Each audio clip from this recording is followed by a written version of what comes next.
Hello friends, welcome to Designer Blouse channel.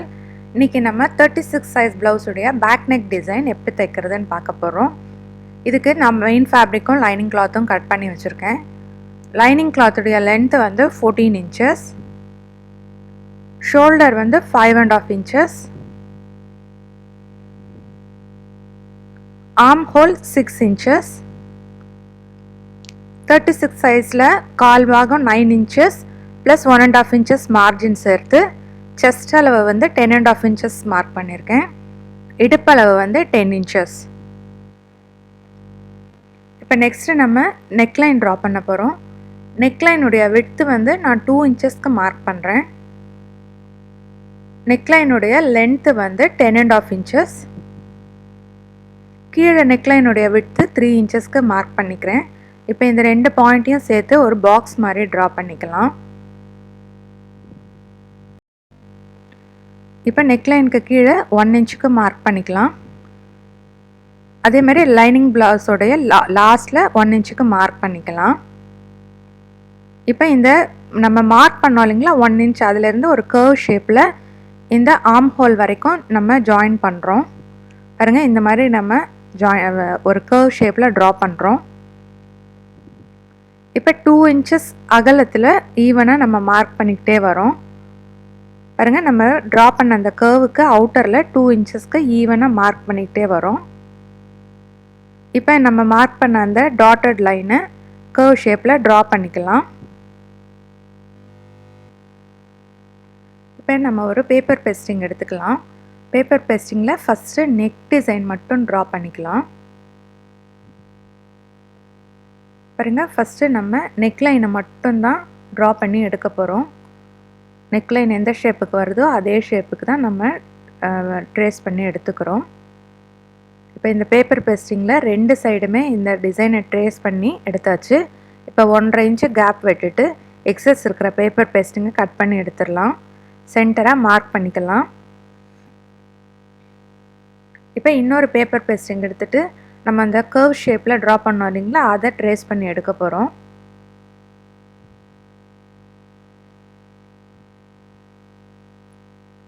பாருங்கள், இப்போ நம்ம அந்த கர்வ் ஷேப்பில் ட்ரா பண்ணதை ட்ரேஸ் பண்ணி எடுக்கிறோம்.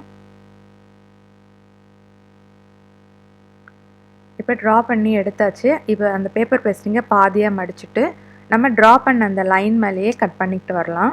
எக்ஸஸாலாம் கட் பண்ண வேண்டாம், கரெக்டாக அந்த நம்ம ட்ரா பண்ண லைன் மேலேயே கட் பண்ணிக்கிட்டு வரலாம். பாருங்கள், இப்போ நம்ம 2 பீசஸ் கட் பண்ணி எடுத்தாச்சு. இதை வந்து நம்ம அந்த மஸ்டர்ட் கலருக்கு கான்ட்ராஸ்ட்டாக இருக்கிற துணியில் வச்சு பேட்ச்வொர்க் மாதிரி பண்ண போகிறோம். இப்போ ஃபஸ்ட்டு நம்ம நெக்லைனை பேப்பர் பேஸ்டிங்கில் ட்ரா பண்ணி எடுத்தோம் இல்லைங்களா, அதை வந்து நம்ம லைனிங் கிளாத்தில் சென்டராக அலைன் பண்ணிவிட்டு நம்ம இப்போ அயன் பண்ணி எடுக்க போகிறோம். அந்த பேட்ச் ஒர்க்கு பண்ணுறதுக்காக கட் பண்ணி வச்சதையும் நம்ம அந்த பேப்பர் பேஸ்டிங்கையும் அந்த க்ரீன் கலர் துணியையும் சேர்த்து வச்சு அயன் பண்ணி எடுக்க போகிறோம். அயன் பண்ணிவிட்டு தைச்சோன்னா ஈஸியாக இருக்கும், அதனால தான் நம்ம அயன் பண்ணிக்கிறது. இப்போ மெயின் ஃபேப்ரிக் எடுத்தாச்சு. மெயின் ஃபேப்ரிக்கை ரைட் சைடை வச்சுக்கிட்டு அதுக்கு மேலே நம்ம அயன் பண்ணி வச்சுருக்கிற அந்த லைனிங் கிளாத்தையை சென்டராக அலைன் பண்ணிவிட்டு பின் பண்ணிவிட்டு நம்ம ட்ரா பண்ண அந்த லைன் மேலேயே தைச்சிக்கிட்டு வரப்போகிறோம். பாருங்கள், இப்போ அந்த லைன் மேலேயே நம்ம தைச்சிக்கிட்டு வரப்போகிறோம் நெக் லைனை சுற்றி.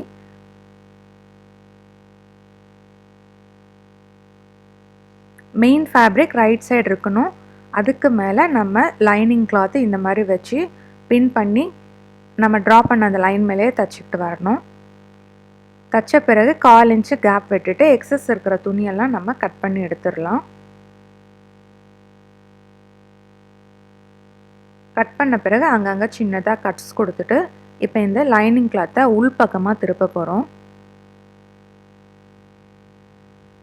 பாருங்கள், இப்போ நம்ம தைச்ச அந்த லைனிங் கிளாத்தை உள் பக்கமாக திருப்புறோம்.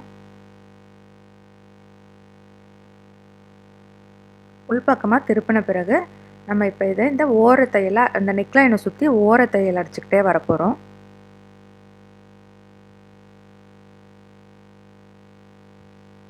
அந்த கர்வ்ஸ்லேயும் அந்த கார்னர்ஸ்லேயும் நிறுத்தி நிதானமாக தைச்சிக்கிட்டே வரலாம். அப்போ தான் நம்ம நெக்லைனுடைய ஷேப் நல்லா அழகாக இருக்கும். இப்போ நெக்லைனை சுற்றி நம்ம ஓரத்தையில் தைச்சாச்சு. நெக்ஸ்ட்டு லைனிங் கிளாத்தையும் மெயின் ஃபேப்ரிக்கையும் சேர்த்து 4 பக்கமும் தைச்சிக்கிட்டு வரப்போகிறோம். தைக்கும்போது கையால் சரி பண்ணிக்கிட்டே தைச்சிக்கிட்டு வரலாம். அப்போ தான் லைனிங் கிளாத் வந்து சுருக்கம் இல்லாமல் நமக்கு கிடைக்கும், அழகாக இருக்கும். பாருங்கள், இந்த மாதிரி கையால் சரி பண்ணி தைச்சிக்கிட்டே வரலாம் 4 சைடும். தைச்ச பிறகு எக்ஸஸ் இருக்கிற மெயின் ஃபேப்ரிக்கை கட் பண்ணி எடுத்துடலாம். கட் பண்ண பிறகு இப்போ நம்ம டாட்ஸ் பிடிக்க போகிறோம். ப்ளவுஸ் இந்த மாதிரி பாதியாக மடிச்சுட்டு 2 சைடுமே 4 இன்ச்சு நீளத்துக்கு டாட்ஸ் பிடிச்சிக்கலாம்.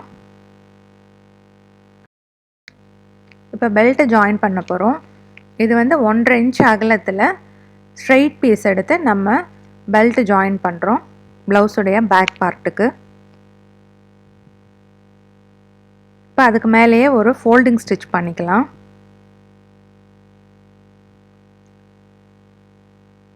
ஃபோல்டிங் ஸ்டிச் பண்ண பிறகு ப்ளவுஸை இந்த மாதிரி மடித்து நம்ம ப்ளவுஸுடைய பேக் பார்ட்டில் பெல்ட்டை கம்ப்ளீட் பண்ணுறோம்.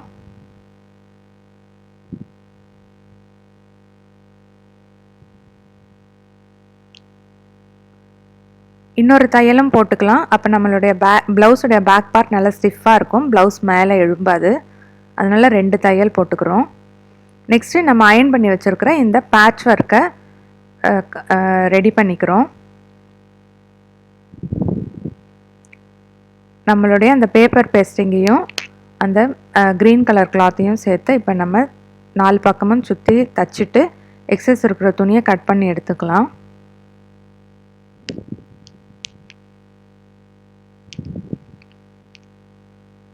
பாருங்கள், இப்போ நம்ம ரெண்டு பீசஸையுமே ரெடி பண்ணி வச்சாச்சு. நெக்ஸ்ட்டு இது வந்து 2.5 இன்ச் அகலத்தில் மெயின் ஃபேப்ரிக்கில் ஸ்ட்ரெயிட் பீஸ் கட் பண்ணி எடுத்துருக்கோம். அதை வந்து இந்த மாதிரி பாதியாக மடித்து தச்சுக்கிறோம்.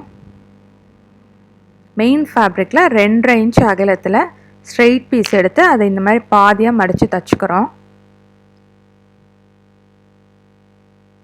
தச்ச பிறகு அதை நம்ம இப்போ உள்பக்கமாக ஒரு பென்சிலை வச்சு திருப்புறோம். இந்த மாதிரி திருப்பினோன்னா நம்ம தச்ச தையல் வெளியில் தெரியாது, பிசுறு எதுவும் தெரியாமல் நீட்டாக இருக்கும். அதனால் இந்த மாதிரி மடித்து தச்சிட்டு அந்த க்ரீன் கலர் பேட்ச் ஒர்க் இருக்குது இல்லைங்களா, அதை மெஷர் பண்ணி நம்ம சின்ன சின்ன பீசஸாக கட் பண்ணிக்கிட்டே வரோம். பாருங்கள், இந்த மாதிரி பீசஸ் கட் பண்ணி எடுக்கிறோம். கட் பண்ண அந்த மெயின் ஃபேப்ரிக் பீசஸை நம்ம போ ஷேப்பில் இப்போ நம்ம தைக்கிறோம். பாருங்கள், இந்த மாதிரி மடிச்சுட்டு பூ கட்டுறப்பெல்லாம் கட்டி எடுத்து வச்சுக்கலாம். இந்த பீசஸை இந்த மாதிரி கட்டினோன்னா நமக்கு வந்து அது பார்க்குறதுக்கு போ மாதிரி கிடைக்கும். பாருங்கள், பார்க்குறதுக்கு போ மாதிரியே இருக்குது. இந்த மாதிரியே எல்லா பீசஸையும் ரெடி பண்ணி வச்சுக்கலாம்.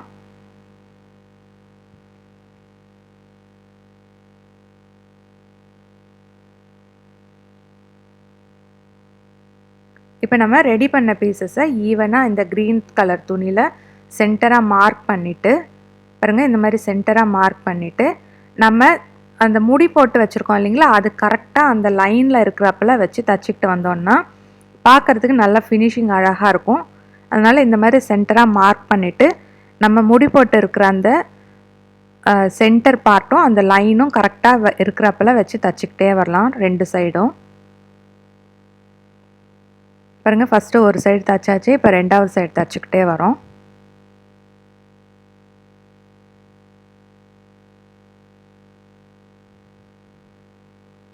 தச்ச பிறகு எக்ஸஸ் இருக்கிற துணியை கட் பண்ணி எடுத்துடலாம்.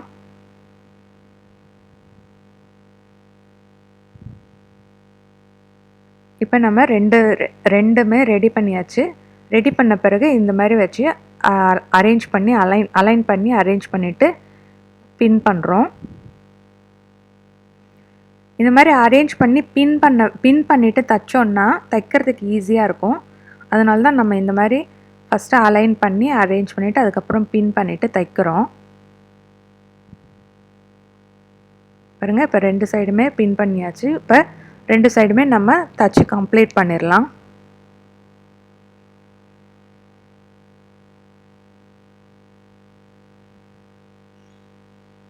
பின் பண்ணிட்டோன்னா தைக்கிறதுக்கு ஈஸியாக இருக்கும். அதனால தான் நம்ம பின் பண்ணிக்கிறது. ஒரு சைடு தைச்சாச்சு, இப்போ 2வது சைடு தைக்கிறோம்.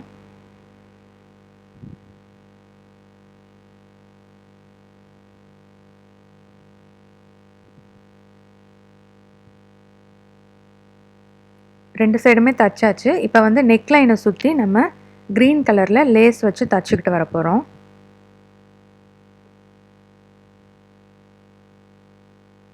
பாருங்கள், இப்போ நம்ம லேஸ் வச்சு நெக் லைனை சுற்றி தச்சுக்கிட்டு வரோம்.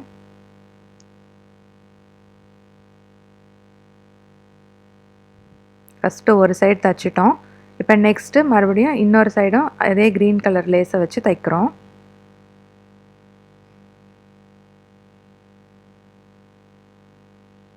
நான் வந்து லேஸ் வச்சு தைக்கிறேன். நீங்கள் லேஸ் வேண்டான்னா க்ரீன் கலரில் பைப்பிங்கும் கொடுக்கலாம். பைப்பிங் கொடுத்தாலும் அழகாக இருக்கும்.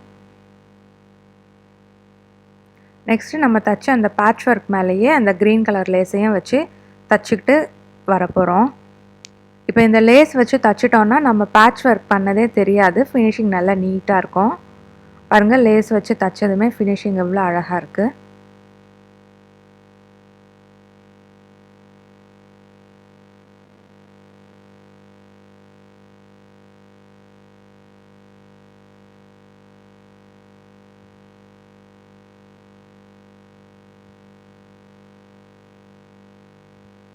ஃபஸ்ட்டு ஒரு சைடு லேஸ் வச்சு தைச்சிட்டோம். இப்போ நெக்ஸ்ட்டு 2வது சைடும் லேஸ் வச்சு தைக்கிறோம்.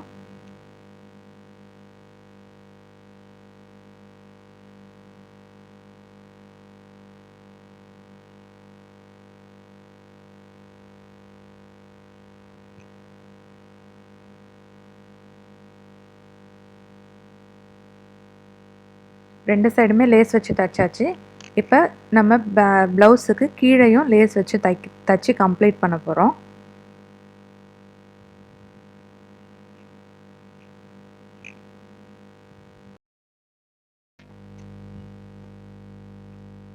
நெக்ஸ்ட்டு அந்த போவுக்கு நம்ம கோல்டு கலர் பீடு வச்சு தைக்க போகிறோம். அந்த சென்டரில் பாருங்கள், இந்த மாதிரி கோல்டு கலர் பீடு வச்சு ஒவ்வொரு போலையும் நம்ம தைச்சிக்கிட்டே வர போகிறோம்.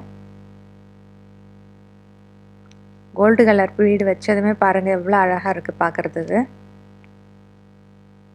இதே மாதிரி ஒவ்வொரு போலையும் நம்ம இந்த கோல்டு கலர் பீடு வச்சு தைச்சிக்கிட்டு வர போகிறோம்.